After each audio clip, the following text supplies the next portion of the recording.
Hey everybody, Braden here. Welcome back to another video. Today we are going to be covering Game 2 of the Canadian Open. Today we are going to be playing against April with the black pieces. April is 1450 and I believe has been doing relatively okay in the event. Or it did okay in the event, I believe. And I think they're like 1600 plus now already, just a few months after this anyways. So they did gain a little bit of rating anyways. I believe they're pretty strong. Let's see how the game goes. So d4 from April here. I play d5, c4, c6, so we just see a semi-Slav. Knight c3, knight f6, knight f3 and e6. So this is just like a mainline semi-Slav here. And we see e3, which goes into the Moran variations. Bishop g5 is an alternative, or you can go into the Botvinnik or into some sort of like Cambridge Springs here. I believe there's other variations too, but those are just examples. e3 was played, which is the Moran. I played knight bd7, which is a very, very common move. Now we see bishop to d3 and bishop to d6. And here we see a move that's not really played.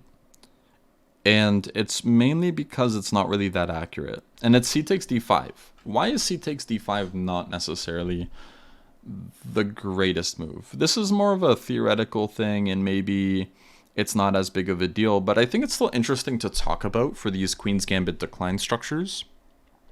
Or semi-Slav structures, if you want to say that, but this is definitely considered to be a Queen's Gambit decline structure. And the reason why it's not as great is because when you take on d5 as white, you're all of a sudden letting this bishop get out. Now I can go bishop e6, or bishop g4, or bishop f5. Whereas just the move before, having these pawns on the board, my bishop is stuck. And the best way I can probably develop it is taking on c4, playing b5 and bishop b7, which is another way to also get out in this position. So that's kind of one of the big reasons why c takes d5 might not be as accurate, is just because it lets me get my bishop out now. We see castles. I castled 2. And then we see another inaccurate move here, b3. The reason why b3 isn't so accurate here is it's very natural, because bishop b2 and then going for some e4, like isolated pawn position where you have a fianchetto bishop, makes sense. But the bishop doesn't really belong there. Instead, a move like queen c2 makes more sense. Again, going for an e4 break. Rook e8, rook e1, knight f8, and then h3. And eventually, yeah, maybe you go for e4, and then you can get the bishop out on this diagonal. And maybe, hey, maybe you do play b3, or maybe you go rook b1 and b4, and leave the bishop there, and then bring it out. But generally, b3 isn't really super duper productive. So that's just a thing to note here. I played rook e8, trying to cover the e4 break. Queen c2, knight to f8. And that's another reason why I play rook e8. You see this in the Ruy Lopez as well too, where they play rook e1, knight d2 to f1. So this is kind of like a reverse version of that, where I'm just going to bring my knight to g6, where it's relatively well placed on the king side. And it looks like I'm prone to making some king side attacks here. If we just look at the structure and how it's faced, generally that can be an indicator. Feels like white should be playing on the queen side and black should be playing on the king side, and the way you can notice that is just by the imbalance of the pawn structure.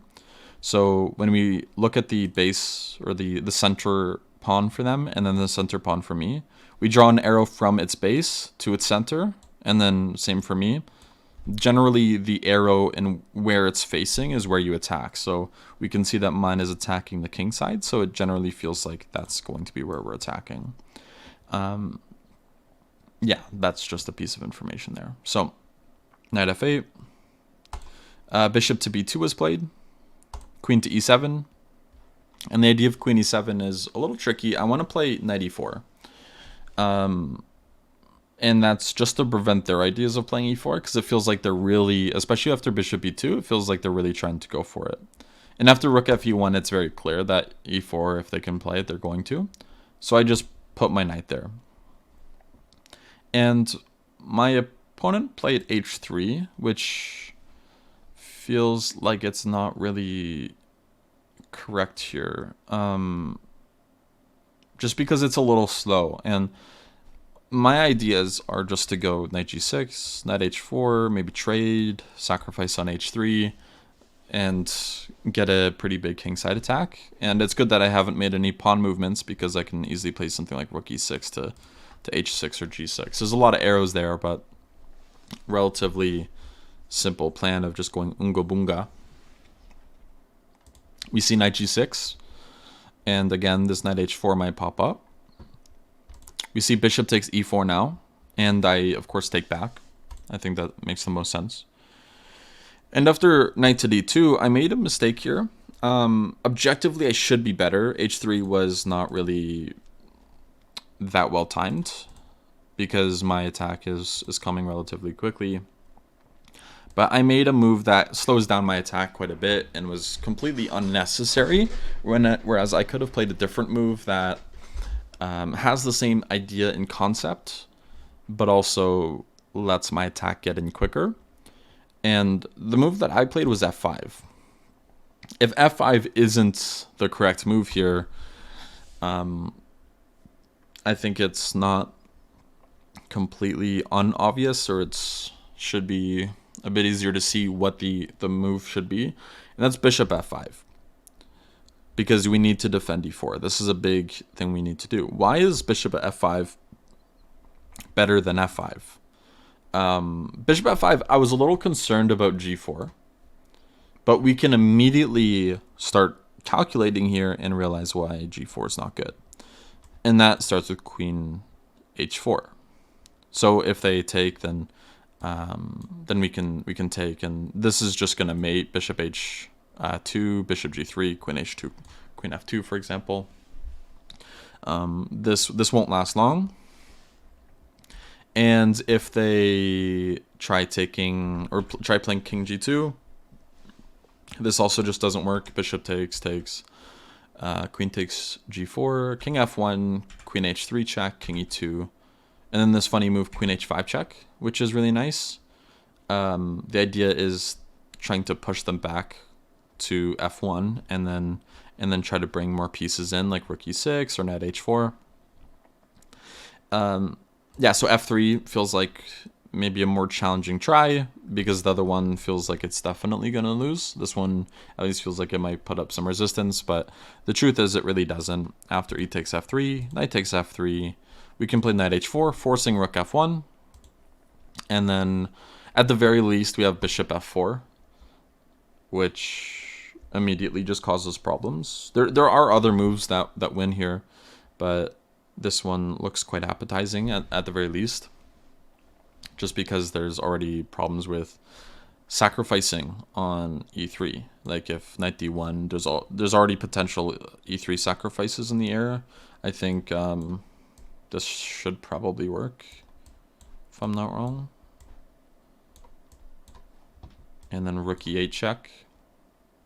This probably wins, because if the king moves to the d file, then we can take on f3, and if king f2, then queen h2. Yeah, so it loses pretty much by force. But that's relatively hard to see. I think I maybe saw bishop f5, g4, and queen h5, for example, but then knight takes e4. I missed probably queen h4 alone, and even if I saw it, I would need to see king g2 and whether or not the sacrifice on g4 would work. It ends up working, but in hindsight, well, hindsight's 2020, so that's important to remember. f5 was played, and this is still better for black, but it's definitely a lot slower because now the bishop is having a harder time getting to the king side. We see knight c4, and here I play bishop c7, which is incorrect. The problem with bishop c7 is d5. So bishop c7, d5. And one variation I was looking at in the game was b5, d6. We get a position like this where they definitely have compensation for the pawn. I wasn't sure how much it was. Turns out it's actually quite a bit. Like a4 is actually really annoying here, surprisingly. And yeah, they always have a lot of activity on the long diagonal, which creates a lot of problems for me here. And this is definitely something I missed, which is unfortunate, but it's reasonable to miss as well. So, okay, knight e2 is played. Not playing d5, which is good because now I can play bishop e6. And now d5 doesn't really have the same amount of kick because there's not really a weakness being created. For example, one thing that should be mentioned is d5 if we take it. There's knight takes d5. That's the big issue here, is that they're going to be getting this dark square bishop, and that's a bit of a problem for us. So after knight e2, bishop e6, now there's no d5 and getting this dark square bishop, because that's one of the huge attackers of their king side here. So the fact that we can plant the bishop on d5 is a really big deal. And it feels like, honestly, one of the best moves for them might even just be to sacrifice the pawn anyways, at least to get the long diagonal open. But this didn't happen. They played rook f1. I played bishop d5. Now there's no sacrifices either. Bishop a3 was played. Queen f6, just to prevent any potential, like, anything getting into d6 here. Like, if I go queen f7, there's no point to allow knight d6 at all. Queen f6 is just the more natural move anyways. So that's what I played. We see knight g3. And then one of my other ideas was I wanted to play b5 here to kick the knight. And once the knight goes back, the big problem with the knight is that it's just not on a good route to go anywhere useful. And now that d6 isn't a square they're threatening to go to, I can go queen g5. And all of a sudden, it feels like their knight on g3 has to move. They end up not moving it, which is a completely understandable choice, I think. Because if they move it, then there's like knight h4 coming. There might even be f4. This looks extremely dangerous. So after rook e1, they decide to part with a pawn here in order to hopefully get some play. And I end up taking it. I think maybe one other thing they might have overlooked is that f5 can't be taken here. So after f takes g3, queen takes g3. Rook takes f5 looks tempting, but it's actually not really so great after knight h4. And actually, no, my apologies. Rook takes f5. There's queen takes e1, which is why I played it. My bad. That was a little bit easier to see. Even still, I think it works like that. It doesn't make sense to do that, but I'm pretty sure this works. Knight f3 check anyways. This looks pretty promising. Again, no reason to do this. But yeah, no. Yeah, rook takes f5, this queen takes e1. My apologies. Okay, so rook e6, knight to f1, queen to g5. And I was kind of expecting some sort of like g3 maybe from them, which looks like a really weird move. But the big idea here is maybe to try to get like a weird dark square blockade. I didn't think it was possible because here g3 doesn't really work because of knight h4. And the knight's getting to f3. And if the knight moves and lets me, or doesn't let me get to f3, it doesn't matter because then g3 falls. So this is a bit of a problem. So at least I should probably win in exchange here. So bishop c1 was played, covering the weakness on e3. I played knight f8. And the idea of knight f8, there's several reasons. One is I want to bring the rook over to start attacking on the king side. But also the knight on g6, I wasn't sure how useful it was. Turns out it was actually very useful. But my idea was once I moved my rook over, I was actually going to remaneuver over to f6, potentially.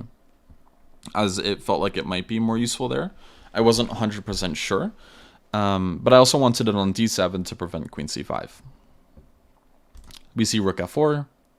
Rook h6, king h2, because right now rook takes h3 was a threat. knight e6. So I don't even end up going to d7. I go to d6, which helps prepare f4. Also, I think another idea of mine was to move the queen and then go for maybe even g5 here. But rook f8's kind of necessary anyways, because if I want to move the queen to, say, h4, I have to watch out for future rook takes f5s. Again, a funny moment here is, again, there's rook takes f5, queen takes e1, which I almost said even, which would have been bad that I missed it twice in a row. But no, rook f8. And then we see knight g3. And now I go rook g6 here. Yeah, so this is trying to encourage knight e2, because after knight e2, which is what I was slightly hoping for, now I saw queen h4 is a lot more promising, where if they ever played knight f4, I could take it and then have to take with the pawn. And although it's opposite color bishops, I am in a much better position to attack than they are, and it feels very promising. So that's actually what happened. Knight f4, knight takes f4, e takes f4. They can't take with the rook because e1 is hanging again. And now I play queen e7. So the position's kind of changed a little bit. All of a sudden, it feels like a kingside attack is a lot less likely unless we can somehow sacrifice the e4 pawn successfully without allowing too much counterplay. But it's a very hard task to allow and to achieve. My opponent goes queen c5, which I think is a very good strategic idea here, because if I end up trading, this is a problem, because then they can start blockading and it feels like no progress can realistically be made here. So I don't trade queens because my opponent is like 400 points, 450 points lower rated, and of course when someone has a huge rating like difference than you, at least when someone's much lower rated, you generally want to play on because you don't want to lose the rating for drawing the game, and you can keep playing on. And yeah, that's kind of the strategy that a lot of people go for. We see rook e3 preventing any e3 sacrifices, which makes a lot of sense. I go rook e8. Another idea they had with rook e3 is to play rook to c2, but they didn't want to play it yet because, again, e3 could be really annoying. But now rook c2. I played h6. And this move is to give me luft, maybe go king h7. It's maybe even to go g5 one day. It's just a flexible move, nothing too crazy. Rook c to c3, king h7. And here they went rook g3, which I think is a mistake. And I think it's hard to see why it's a mistake unless we find the move I played. This is a move I'm quite proud of, actually. It's not immediately obvious, but it is very promising, to say the least.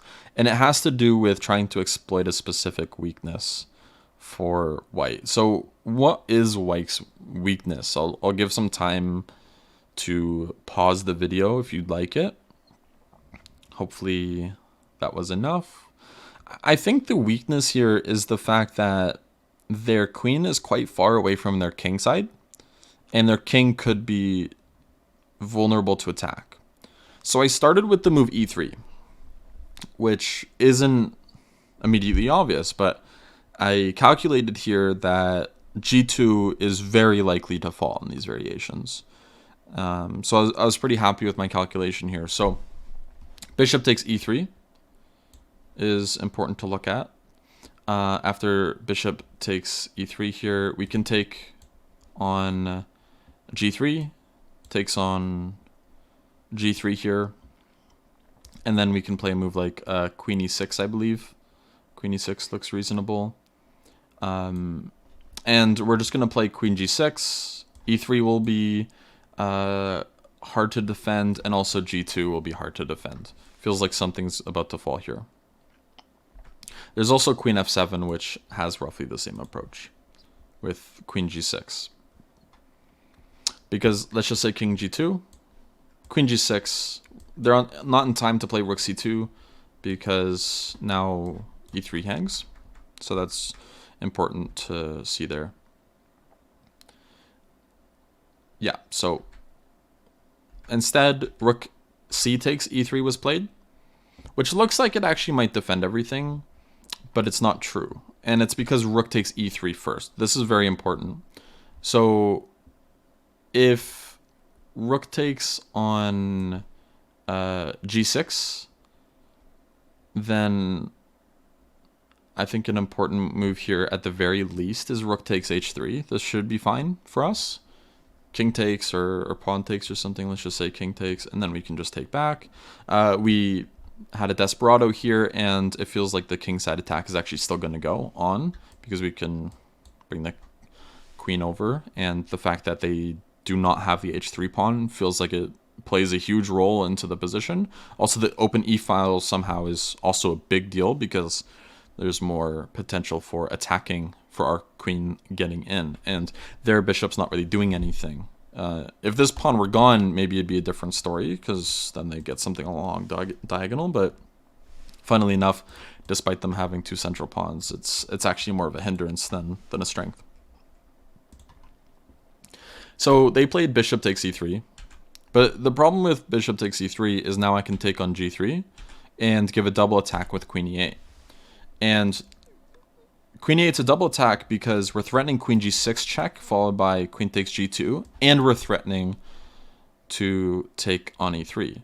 The only way to avoid this is king f2, but this actually isn't really that great because we have queen e4, and we're threatening queen takes g2 anyways. There's not a way to defend it anymore because there's no queen c2, and if they lose it, then it feels like they're just going to lose the game. So queen c1 was played to defend the bishop at the very least, but now queen g6 check wins the pawn. And they went king h4, which I think is actually really interesting. Their idea here is, well, it's actually kind of advanced, and it's not easy to immediately take advantage of it. I try my best, though. They played queen d2. I never trade in this type of position. It's opposite color bishops. Their king is completely unsafe. Trading only benefits white here. So I played queen e4. And then we see king to g3. I played king g6. The idea here is I want to get over to maybe e6, just centralize my king a little bit more, and then eventually look at some sort of g5 sacrifices to open up their king even further. Queen to e2 was played, and I play king to f6. It's important to note that they can't move their bishop anywhere to trade queens. So king f6 is totally fine, and queen h5 is impossible because I take their bishop. h4 was played. I played g6 just to prevent h5 because I want to go for g5 breaks. It doesn't make sense that I allow them to eventually play queen h5 or like some queen h5. g6 is just for the useful. King h3 now. King e6. This is a move I had to be a little careful of because if we're not careful, like for example, if the queen was back on e1 here, then maybe they can go like bishop d2 and force a queen trade. Luckily, it's not possible because they can't move their bishop. King g3 back. And now I finally go for g5. As luckily I think it works out. And the problem is they can't take with the f-pawn. This is the big issue. So I'm going to be able to create a protected pass pawn now at the very least. Takes. If they do nothing like a3, then we can take on f4. And this just wins a piece because they can't take with the bishop, they can't take with the king. We'll be taking on e3 next with either the pawn or the queen. Probably the queen just to force a queen trade. I think that would be the most beneficial thing to do. But queen f2 was played. And now if we take on f4, then they can take with the bishop. If they take with the queen, that looks extremely sketchy. This might be okay, but bishop takes also doesn't feel so bad either. It makes a little bit more sense to me. But either way, taking on f4 doesn't really make sense anymore. So after queen f2, I played g4. And this is in an attempt to potentially get a protected... Well, this is a protected pass pawn, but maybe even to go for some sort of ending where this protected pass pawn makes the king or the bishop defend it and babysit the pawn, where all of a sudden, now if we get into an opposite color bishop ending, there's a lot higher chances that this is probably just a win. King h4 was played. King d7. This just to bring my queen back if I want it to. It would have been interesting for them to play something like king g5. They didn't. They just played king g3 here. And I played queen h1. But yeah, I think that is something that could have been thought of. Here, I'm not scared of queen h2. I probably would have just gone into the ending, but I'm not going to spoil why. Let's get into when we do get into the ending. Queen e2, queen h3 check, king f2, queen h4 check, just to prevent any king e1s, and now g3. So this pawn is actually very annoying. It's going to get to g2 and it can't really be stopped. King e1, queen h1 check, queen f1, and now g2. So the pawn is as far as it possibly can be, besides promoting. And queen g1 is played, and they're just barely hanging on. So there's two ways I can play this. I can try giving them a bunch of checks, and maybe that leads somewhere, or I can try to be a bit more concrete and try to avoid the principle talk in endings, which a lot of people do. They look at this and say, oh, ending principles say bishop endings that are opposite color bishops are a draw. Here, we have to do some calculation, and if one does, they can immediately see that this is actually winning.